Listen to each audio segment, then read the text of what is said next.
School safety is an issue dominating discussions at districts across the country, and today educators in Region 15 found out just how deep the problem runs.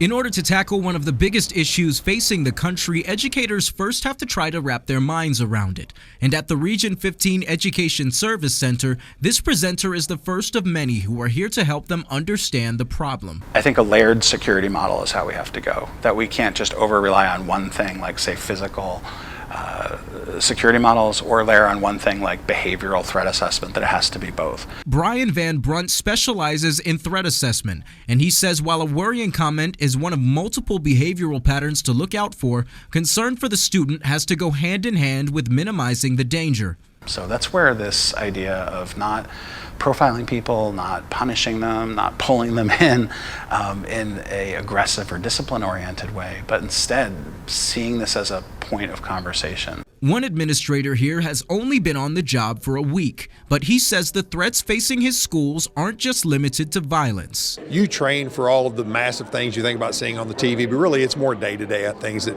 you would deal about, whether it be tornadoes, or you've got a rattlesnake on the playground, or, things of that nature are really a lot of what you train for. Even though the day-to-day threats might not always be extreme, educators still have to be prepared. With Texas House Bill 3 requiring an armed presence on all campuses, Van Brunt says it can help, but that alone won't fix the problem. Because if someone's coming in with a weapon, if we've missed all of what we call FFBang, we've missed the behavioral threat indicators, we've missed all these problems, one of the best things can be an armed person with a gun immediately engaging with that person. Van Brunt says there's no one-size-fits-all approach, and that's why even as a man with a doctorate in his field, he says he is always learning.